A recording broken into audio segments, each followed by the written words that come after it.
Salut à tous. L'Ordre du Temple solaire, OTS, est tristement célèbre pour l'un des épisodes les plus sombres de l'histoire des sectes modernes, les suicides collectifs qui ont coûté la vie à 74 personnes en Suisse, en France et au Canada entre 1984 et 1996.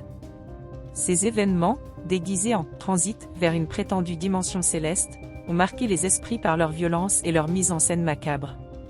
Parmi les figures emblématiques de cette secte, les noms de Joseph Di Mambro et Luc Jouret, les deux gourous, reviennent sans cesse.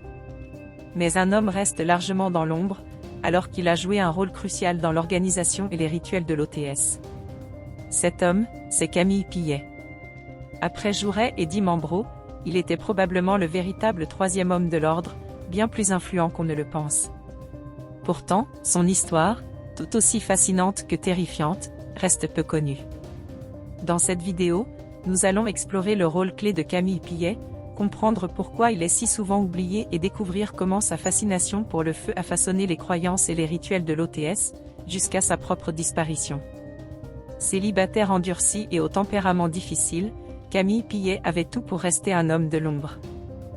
Malgré son succès en tant que représentant de luxe pour la maison genevoise Piaget, son caractère peu sociable et sa discrétion naturelle l'ont toujours maintenu en retrait de la lumière publique, même s'il cherchait une certaine forme de reconnaissance publique. Cependant, sa rencontre en 1981 avec Luc Jouret, principal recruteur de la secte grâce à son charisme, change sa vie. Convaincu d'avoir trouvé une cause divine, Pillet devient un pilier financier et spirituel de l'OTS.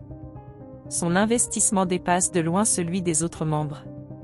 Plus de 40 millions de francs français, soit plus de 12 millions d'euros actuels, sont injectés dans les projets de l'ordre, mais son rôle ne se limite pas à l'argent.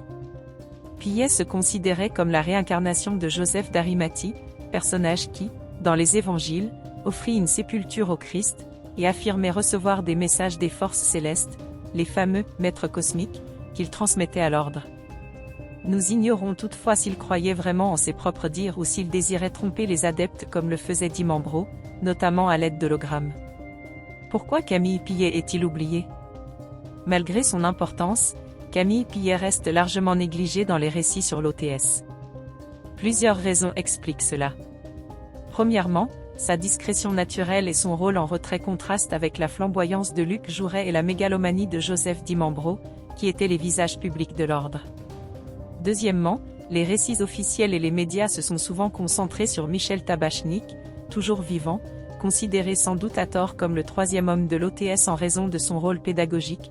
C'est lui qui a rédigé les archets, sorte de préceptes quasi illisibles de l'ordre, même par les membres.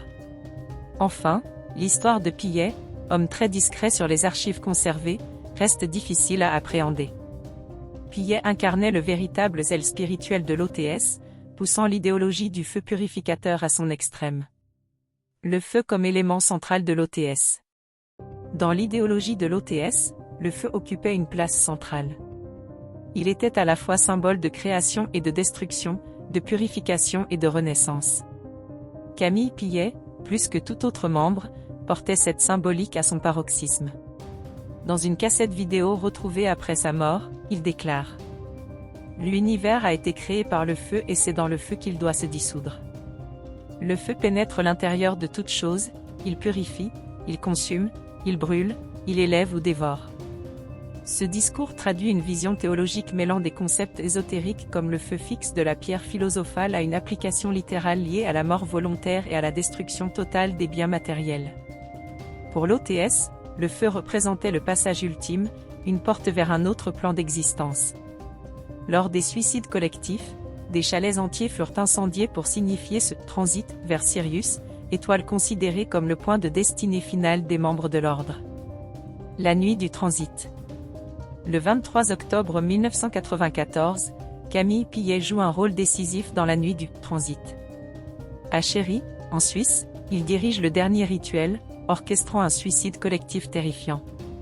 Ce passage, présenté comme une ascension spirituelle, n'était en réalité qu'un massacre soigneusement planifié. Pillet lui-même périt dans un autre chalet à Salvan, également incendié. Lui qui célébrait les vertus purificatrices du feu trouve la mort dans les flammes, déclenchées par des bouteilles de gaz reliées à des détonateurs. Pourquoi Camille Pillet mérite d'être reconnu ? Camille Pillet n'était pas un simple financier ni un exécutant. Il était un véritable croyant, fanatiquement dévoué à l'idéologie de l'OTS.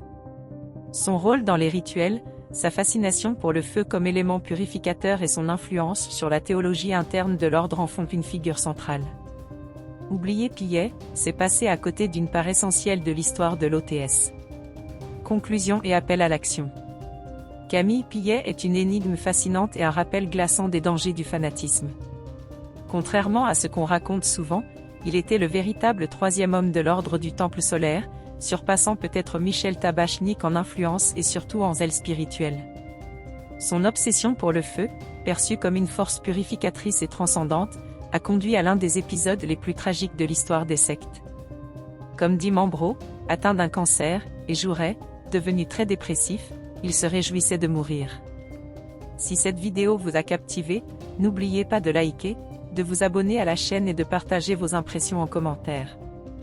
Merci d'avoir regardé, et à bientôt pour une nouvelle plongée dans les mystères de l'histoire.